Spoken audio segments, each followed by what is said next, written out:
Hey everyone, I'm Jimmy. This is another episode of Behind the Unicorn. Don't forget to like, subscribe, and ring the bell.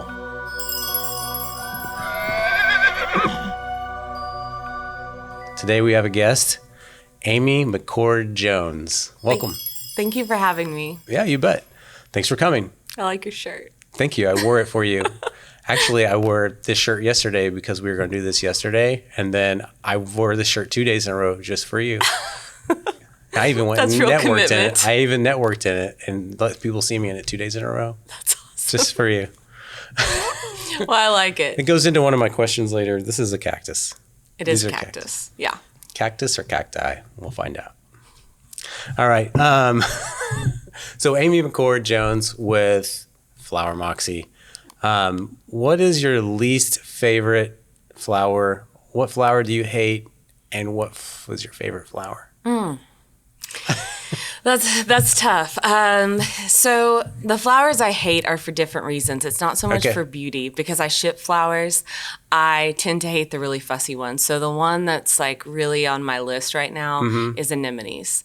They're beautiful. They're gorgeous. I do love them, but I hate them because they're just real fussy. They hate to be shipped. They're really quick to just bite the dust. So varieties that are unpredictable, I'm going to not love because they'll inevitably upset my clients. As far as aesthetically, I try not to be snobby. Like when you first start out in florals, you're just really snobby about the whole thing. You're like, I don't like that flower. But then, you know, you'll get really bored because you're working with the same product. And then your hero florist that you like to follow will use this flower that you hate. And then you're like, oh, that is pretty. Yeah, but it's hard to keep alive or something. Yeah. So I'm not a big fan of like spider mums. Yeah. That's kind of the one that I'm always like, ugh. All right. Yeah. What do you hate? What do you love? What do I love? Which one's your favorite? You can't go wrong with a rose. You can't go wrong with the rose. Never go wrong with the rose. Yeah. They're durable. Yeah. You can buy them at Walmart. They're durable. We're not going to talk about Walmart flowers today. I do love roses. I love carnations, but probably my favorite I always go back to is a ranunculus. Do you know what that is? No, I don't know any of these words you're saying. Well, I'll show you. I'll show you a picture later so you can concur. I know what a cactus is. I don't know if the cactus is a flower, but I've used it in arrangements. I've definitely used it in arrangements. You have? Okay. Awesome. What flower do you love? Did we get to that? I probably interrupted you. No, the ranunculus. Okay, there he goes, because it wasn't anything I knew. All right. How many weddings have you attended? So I was a wedding planner and floral designer for about 14 years, and I did over 800 weddings in my career with my sister. She was my partner in that. And so I know that I've attended at least 800 of them because I would do the flowers for the weddings that I would work. And so I would say between that and then personal, I mean, we're probably getting up close to... That's a lot of I-dos. Yeah. Yeah, that's a lot. Seen a lot. Yeah. I've seen it all. Yeah, I can only imagine. And every time I thought I did see it all, I would have another wedding that would surprise me. Yeah. That's pretty cool. Did you ever attend a wedding that you weren't invited to and you also did not do any flowers at? Just for fun, just because you're like, oh, there's a wedding, I'm going to go check it out and eat. I don't think I've done that, but now you've given me something for my bucket list. Well, I mean... Yeah. I mean, I've crashed a few parties, but never Do you like weddings. the movie Wedding Crashers? I did. I was more inspired by the whole J-Lo wedding. So by the time Wedding Crashers, I was already in the industry, but I do like that one. Okay. Yeah. Just curious. Are bridezillas real? They're very real. Yeah? Yeah. Yeah. Now... A real lizard. So a lot of people always blame the bride, and it's not always the bride. Sometimes it's like the mom, or there will be that one bridesmaid or sister at the wedding that just runs you ragged. Yeah. I learned in my career pretty quick, if I identified a bridezilla early enough, I have a clause like in my contract. Yep. It's pretty much, I call it the bridezilla clause. But if I notice that they're just going to be really unreasonable and just a pill to work with, I just give them their money back and let them go. And, you know, I have this I'm like, hey, the most important thing for me is that you are the happiest that you can be on April 24th. And I just don't think that I'm going to be able to make you the happiest that you can be. So She's I'm like, going to my go wedding's ahead not on and- April 24th. Yeah. So that's how I do it. And then I give the money back. And then the worst they can say about me is that I basically fired him. So Yeah. you should try not to burn a bridge and just go away, please. Yeah. So, because if you don't, they're never going to be happy anyways. Yeah. So, well, and I yeah. mean, that's a great quality to have, and, you know, a good line in the sand that you had business wise. Because, you know, we talk more than just about people here. We talk about business too. It's so important. Boundaries. Yeah. So having that and knowing when is a big deal. And if you had to do it, she probably didn't do it very much. Not a ton. Half a ton. All right. So the question that we ask everybody here is, what makes you a unicorn? Oh man, I've been thinking about that. I've listened to other people's answers, and I would say I thought about it, and I thought like maybe it's because I'm not really afraid to fail at things. Yeah. But I think it's more. I think early on I learned that people don't really think of you. Like they just kind of think about themselves, and the folks that you're closest to are the people in your immediate circle, like your spouse, your sibling, your best friend. And outside of that circle, people don't really care or think about you. Right. And so I think I understood that maybe at a young age, to where if I get an idea, I'm never afraid to just go for it, because if I fail, it's not really a big deal, because at the end of the day, people are just kind of living their own life. And I think that I know if I get something in my head, then I can make that happen. And so to me, there isn't a doubt that I can move forward on an idea. So yeah, I just don't feel like a ton of fear. Okay. So I think that's been probably my superpower. And then being able to like delay gratification. I think that's important. Sure. So, and that will get you kind of through those hard moments of being a business owner. Yeah, being a business owner is a whole different world, right? I don't know if I've said it on here, but I know I've told it to many people. Is, you know, during COVID, I felt like finally the rest of the world understood what it was like to be in business. Really? Well, I mean, like, you know, I work somewhere, blah, blah, blah, blah. I work, and then it's like, whoa, where's the money coming from? What are we going to do? Like, Right. Now you know how we feel when, you know. That's like, Yeah. I never even thought of it that way. It's like, yes, everyone finally gets it. You Yeah. know, it's kind of like you don't know what it's like to have kids till you have kids. It's like, Right. You know what it's like to own a business, kind of. Yeah, you have to kind of be. Yeah, you're like, oh, wow, we all Mindful. are fighting for ourselves, unfortunately, or for our team or our tribe. So That's so true. Like, I never thought of that. before we get any farther, we have to say thank you to our sponsor, Allied Medical Marketing. Thanks to Allied Medical Marketing, we can keep doing these episodes. Thank you, guys. We're helping hospitals, clinics, and doctors train their staff and turn patient education into marketing. It's time to start letting your patients meet their physician before they meet their physician with Ally Medical Marketing. All right, back to business. Yeah. What business hacks do you have for the audience? Business hacks. I feel like, I bet you have a lot. So let's tell them about what Flower Moxie is. Let's get into that, and then Right. you could talk about business hacks. okay. So I was a wedding planner and floral designer for about, from like 2007. And then what happens as a floral designer is you have to have a minimum to be profitable. So if someone comes to you with $1,000 to spend on their wedding florals, that's not nothing, but you can't accept those clients and still, put food on your table. Yeah. And so I would have folks come to me and they wouldn't have the budget to hire my services, but I still wanted them to have flowers. And I thought, Right. They still had a wedding. yeah, they still had a Right? wedding, Yeah. and I still wanted them to have what they wanted. It wasn't going to be a fit for them Yeah. to hire me. And so I thought, I'll just make this like little website, and I'll call it Flower Moxie, and I'll do some YouTube tutorials in my living room, and I'll sell like flower kits. So it's kind of like Blue Apron for flowers. Okay. And so I took like $5,000 of my savings, and I, took pictures and did videos and, started this little website. And it was just going to be kind of like my side hustle experiment. I'm a pretty avid traveler, so I thought, well, if I just earn like $500 a month, I can put that aside and that can be like my travel money. So that's how it got started. And ultimately, I sell flowers to DIY brides. I teach them how to put it together. And within a few months, I made my $5,000 back, and then it just kept growing from there. And after a few years, I was just kind of breaking down because I was working weddings on the weekends and then doing Flower Moxie all week. So I was like, okay, it's time to bring in my first employee. And that was nerve-wracking. Sure. Because then all of a sudden that changes the game.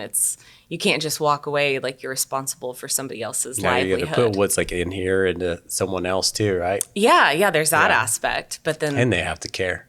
they do have to care. Yeah, that's huge. Yeah. So yeah, that's Flower Moxie. Awesome. So business hacks? Business hacks. I was thinking about that because I think that's such a good question. There's so many different maybe hacks that I have. Well, you run an online business. I mean, it's strictly online, right? Strictly online. I would say, with anything, as you know, as a business owner, you've got to be like the jack of all trades. You wear a lot of hats. Oh my gosh, and, there's things that I'm really good at, but those things I don't get to do a lot of. And then I have to. Or you really like. I'm not good at and I don't like it. Yeah. I think it's hilarious that you like traveling, but you're not good at it. I'm just joking. Just joking. I'm good at traveling. Joking. I usually have like only a few breakdowns per trip, so I feel like that's pretty good. I'm just picking. I totally threw us off. It's all right. One bad joke after another. Okay, so business hacks. Business hacks. So I think you have to learn enough of stuff that you don't like to be dangerous. When I was first in business, if something intimidated me and I had the money, I would go, like anybody will take your money. Anybody will God, say, will. oh, I can do SEO Especially for you. if they sell one service. Yeah. Yeah. And they get you kind of all jazzed up and you're like, they're going to be the answer. Yeah. And then you hire them and you spend, a buttload of money. Yeah. Sorry, I said that. Yeah. And then you realize like you didn't get the value out of what you spent. And then it boils down to you made a mistake because you did not learn enough about the topic of SEO to be dangerous, to know what you were getting. And they were really just selling you a bunch of fluff. So I think a business hack is anytime you go into something, you need to sit through it and wade through the stuff that you don't want to learn to know enough to have a little bit a competency in that arena. And then probably the biggest one for me, there's so much external pressure, especially if you spend like 10 minutes on Instagram, you're going to automatically feel like you're not enough. Everyone's talking about that imposter syndrome with business owners, especially women. And I went to my dad, and he's self-employed, and I was like, hey, how did you know when you were successful? Like, what were you going for when you were like, okay, when I hit this amount or when this happens, I'll be a success? And I thought he was going to give me like this, like a different answer than what he gave me. And he was just like, kid, he's like, don't do that. And he's like, I never thought about it. And he's like, I was just kind of more worried about putting my kids through college. He's like, but this is what it boils down to, Amy. You need to think of if you have a good name and you do good business. And he's like, if you'll keep your focus on that and ignore the rest, then you're probably going to succeed. I feel successful right now. Yeah. Yeah. So, that really like calmed things down because it's so easy to get, I feel like just to be pulled in a bunch of different directions. Yeah, I like it. And so if I make a decision, I'm like, does this decision align with having a good business? Do I still have a good name? So if anybody hears Amy McCord Jones, is there a negative connotation? Or if they hear Flower Moxie, is there a negative connotation? Because we all hear about those companies, that don't do good business. So I try to keep my focus on that and make my decisions out of that. Yeah, that's great advice. I think just, defining what success looks like to anyone on their own level is a big deal. Yeah. My goal in life is to achieve boredom. Boredom? So if I can achieve boredom, I know I've made it. because that means everything else taken care of. I have nothing to do. Right. So, Yeah, it's like when people are always wanting to win the lottery, I'm like, I mean, at what point do you think you're going to get so bored? you know what I told my wife? I was like, why do you need to play the lottery whenever we have our company and that's our winning lotto ticket? You just got to work on it. Yeah, it's so I true. mean, it really is. It's like, that's your lotto ticket. Like Yep. any business is a lotto ticket and you can just work on it and make it better. If Right. it doesn't work, then keep changing and doing things until it does. Exactly.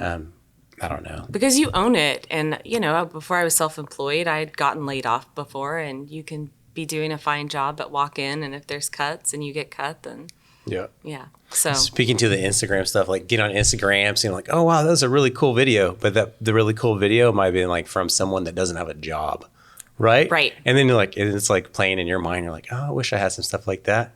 But then you're kind of wishing for what they have, and which is no job because they had time to create the video. exactly. Don't forget. That's so true. It's like the girls on Instagram that have like those banging bods. I'm like, well, They you're work like out a or don't eat. personal trainer. They work out or don't so you're eat. there all Yeah. the Or time. they You know, work that out is and- your job. Yeah. Yeah. Right. So Yeah. we do our best. Yeah. Life hacks. Life hacks. That one's tougher. Yeah. What's something that you do that maybe most people don't know that you do that you think is helpful for you every day?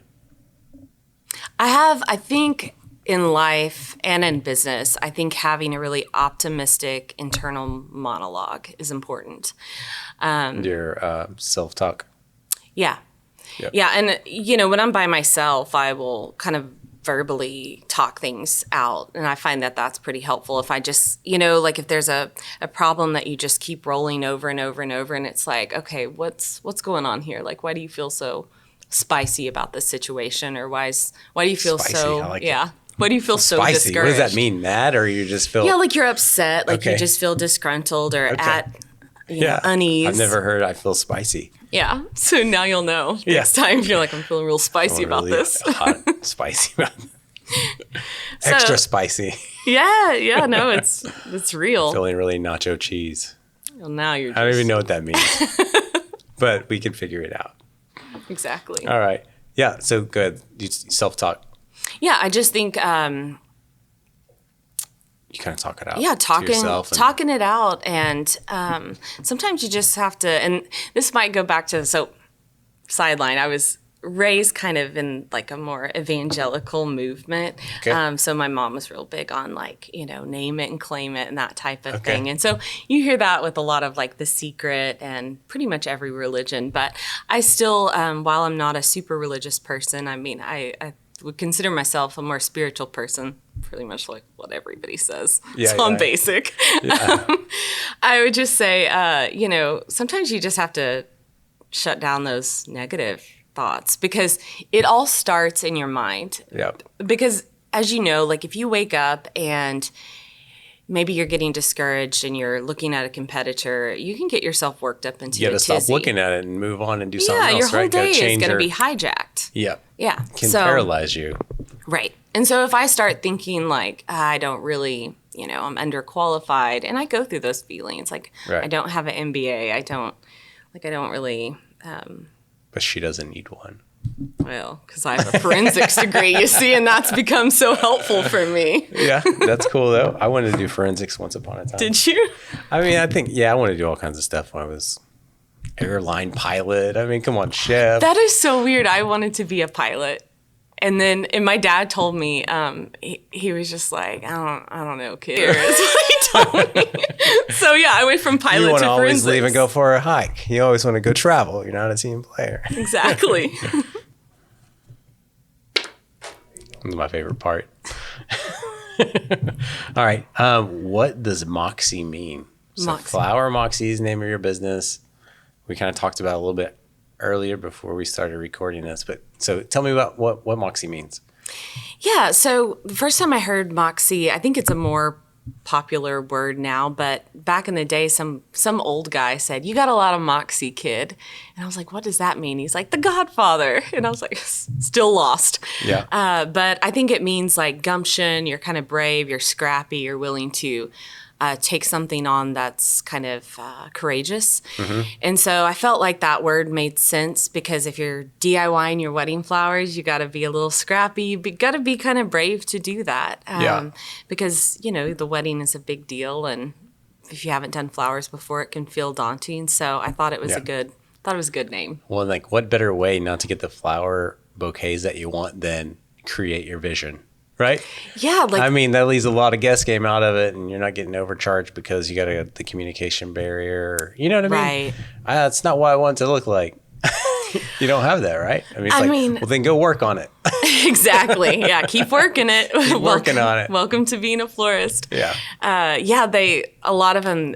It always makes me feel really good because they're like, I wasn't able to, you know, hire somebody, but I still captured my vision, and I was just so proud. And that's cool, right? Yeah, and they get together with their friends and their family a few days before, and they build their flowers. And a lot of times they say that was like their most favorite part of their wedding week because, you know, you're married, so I don't know if you had a traditional wedding, but I got married a few years back, and I thought I knew what a wedding was like because I had done like over 800 of them. Different when it's yours. When it's yours, it's like 5 minutes. It's just a blur. Yeah, it just goes really. Yeah, it was a blur. It's like this out of body experience, and because you're in front of it. It's like speaking, right? It's not like this, but it's like speaking on stage, and you're like, I don't know what happened.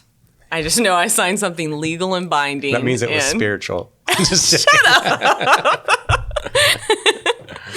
So it was a spiritual experience. Yeah. It was out of body.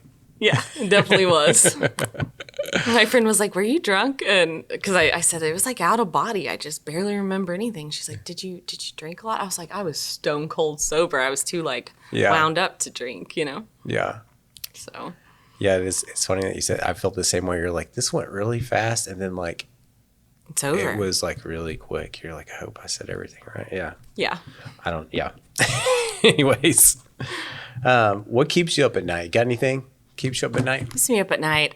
So we have this new venture that we're gonna roll out hopefully this year, and it's kind of exciting just because I've been doing Moxie for so long. So once you know, you That's learn what a you lot. Call it Moxie, not Flower Moxie. You just call it Moxie. Yeah, Moxie. Okay. So I've done that for so long that there isn't really anything new about it to me. So starting something new is getting my creativity going again, and that's been really nice. It's just been really nice to have new ideas. Yeah. Because, you know, I mean, Moxie is kind of more of a well-oiled machine, so it's nice to just be able to create something again.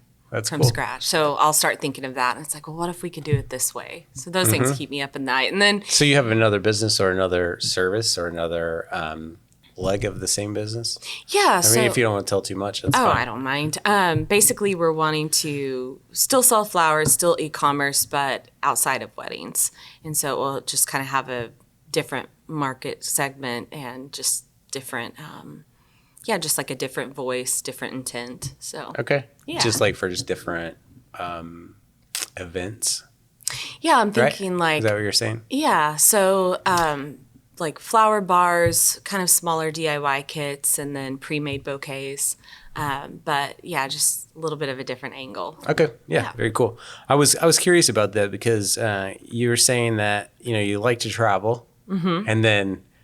I mean, then I became a business owner. You want to tell everyone about your travel experience? Which one? Well, I mean, so it sounds like, you had the $500 or, you had a travel budget, but then you just go, I'm going to here, and I'm going to go. And then you would kind of go spend time over there. You kind of bounce around wherever you wanted, right? Yeah. So I'm real susceptible to ideas.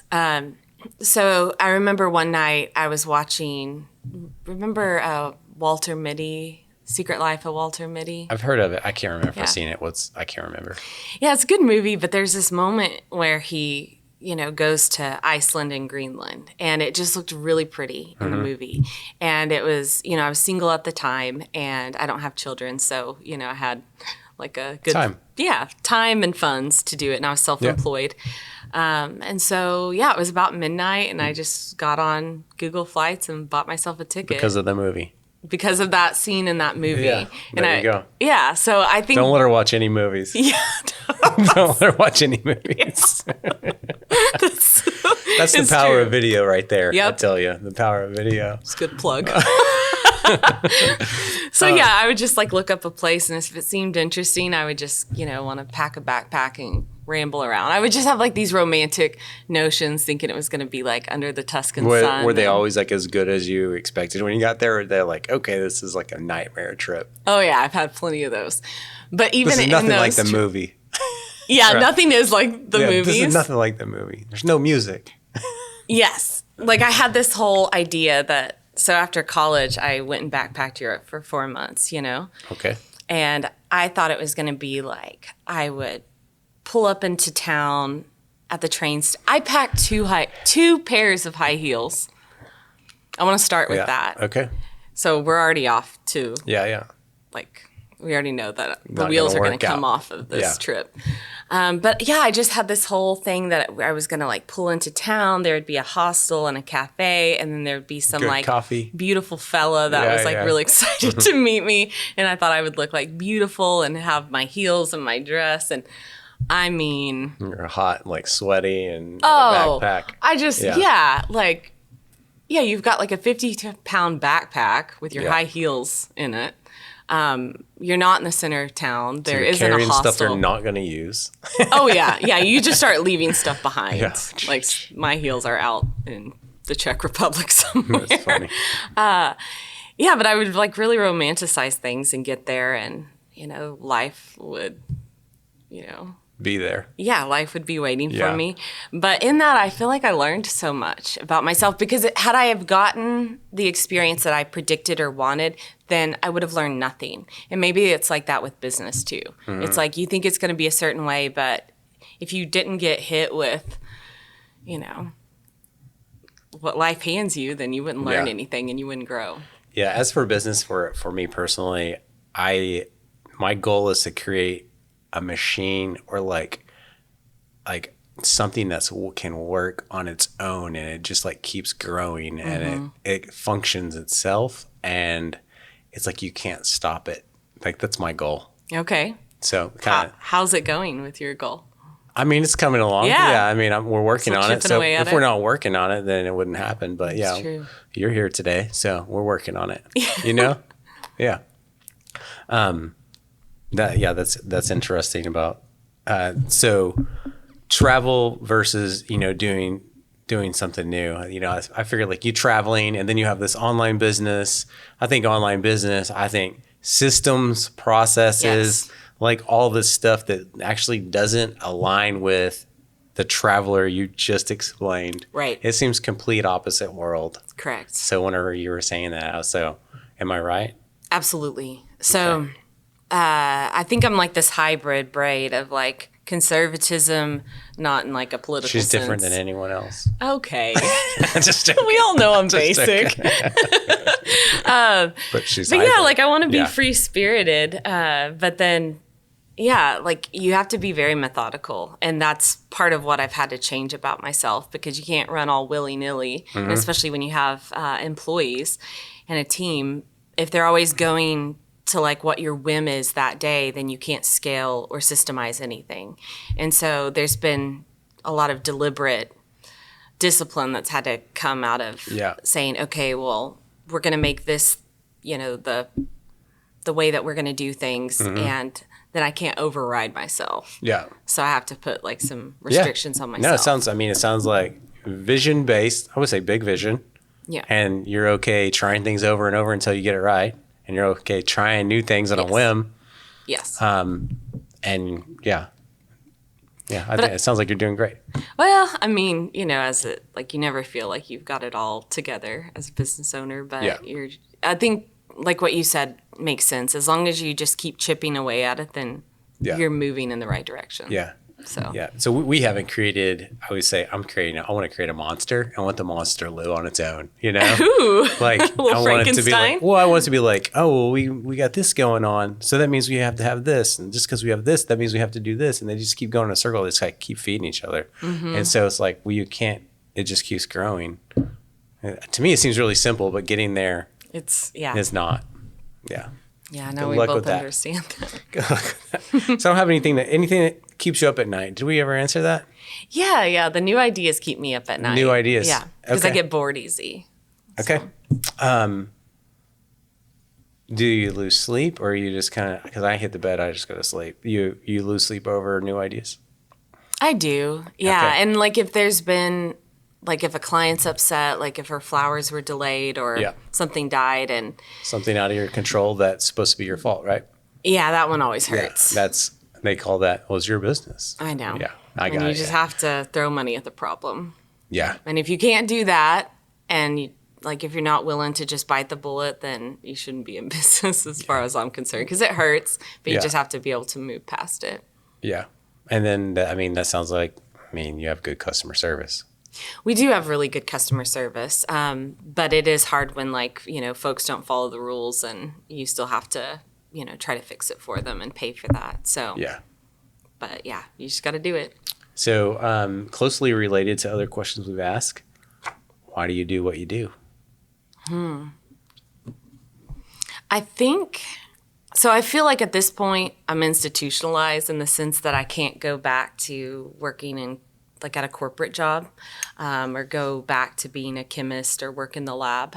So I feel like at this point, That's so crazy. I know. Yeah. You can't go work in the lab. I can't. They won't have me. Yeah, and then You smell like flowers. I know, right? So I think and I'm sure that you reach this point as a business owner, sometimes you're just like, I don't want the responsibility, I don't want the stress or the headache. I'll just go and do videography for this company, get paid. That way when I leave, I don't have to think about it. So when I have those moments of feeling tempted to do that, there's this real question of so you think that you can, go back and work in corporate America Mm-hmm. after you've been your own boss for 15 years? You can't do that. So you can sell it and start something different, but you Yeah. can't go back to that company that you were at before. That's not going to work. Yeah. So I think a lot of maybe why I do what I do is everybody needs a job, and I can't go back. Mm-hmm. And then I do like it. I do love thinking of an idea and then seeing if it works. So I get a lot out of that. Some ideas, fail, but I have a lot of good ones, and that revs me up. Yeah. So How long has Flower Moxie been in business? since 2014. There you go. I know you guys wanted to ask that question. Any other comments you want anyone to ask questions about, or anything in the comments for the video? I don't think I have anything. Yeah, probably when I leave, I'll think of something. Ryan, you got any questions for comments in the video? No. And he said, "Go fish." Go fish. Leave a comment. Yeah, I'll answer it. Yeah, there you go. One or two things you think our viewers should know. We've talked about a lot, but What we should know about me, or It's business in general, or super open-ended. Ooh. Yeah. What about this? I'm gonna ask. okay. What should they know about an online business? To me, I feel like what's the most important of an online business besides your logo and your brand, first of all, is your website and the functionality of it, right? If you're online. I think That's huge. Yeah, I definitely think that's important, but I think the unsung hero is really good copy. When I first went to write all the copy for my website, it was very generic, because that's what you feel like you should do. Amy, she loves flowers. Right. You're writing about yourself. Yeah. Exactly. And when I got done, it just didn't feel like me. I'm a little bit, more edgy in my voice, and I wanted to express different things, and you don't get to have an interaction with a person. They're just seeing the screen. So your personality needs to come through in that. And so I stumbled upon an incredible writer, and she's, now my best friend. But I think having really good copy is so important, and I think it's one of those things that people skip a lot. And so I feel like I built my success just by people getting on my website. They laugh, they feel like they know us, and that makes them trust us a bit more. So I think that's really important. on your, like, say your website, as you built it and grown it and built out the pages, I'm sure that's probably the process that's happened. Mm-hmm. Did you ever, how'd you get feedback on your website to know to make changes? Or did you just make changes based off of like say, because something failed, like, okay, that the cart didn't work, or I don't know, did you like ask your customers like, hey, how'd you find us? Probably, but you're probably not talking to them either, right? It's all online. I mean, they give us a lot of feedback. A lot of our customers really love our voice. Now that we've gotten larger, I have scaled back on some things because, for instance, we would make like jokes about boxed wine and things like that. And we've had a few people reach out and say, you know, hey, I'm in recovery. Like, I don't appreciate the wine jokes. And, you know, you're never going to make everybody happy. But sometimes I'm like, well, you know, when I would read through it, I would kind of try to look at it from a different perspective and just say, you know, maybe we should like cut down on a booze joke here and there. Right. But yeah, I think because customers will tell you, like if you have a typo, they'll tell you. Yeah. And that's always so embarrassing, but you're just like, oh. So I try to listen to them, but at the end of the day, it's like when I go home, it's how do I feel about myself? How do I feel about the content that I put out? How effectively did I lead my team? So at the end of the day, you know, I have to feel good about what I put all my time into because work eats up so much of your life. And if you're not proud of it and if you're not being authentic, then why do it? So, very well said. Anything else you would like to add for the audience? No, this has been like a really great experience. Anything else? Well, I'm going to think of stuff like when we leave. Well, you can always leave it in the comments since no one else is, and we have no questions for the audience. So you can leave something in the comments or you can ask a question. Okay. All right. So we have something here. You ready? Yes. All right. Ooh. Behind the unicorn glasses. Nice. They're all yours. Oh my God. I'm going to make other people jealous. Yes. Oh, very nice. Yeah, I mean, you like these? Yeah. Yeah, I think that pink might be for me. Yeah, I think it might be. The purple. Yeah, I think pink looked better. All right. Purple better over here. Yeah, definitely. All right, thank you. Cacti. Awesome. All right, let's see here. Please subscribe, like, comment, and ring the bell. Thank you to Allied Medical Marketing for being our sponsor and making this episode possible. And thank you to Amy. Thank you so much for having me. Yeah, you bet. Thank you. Good job.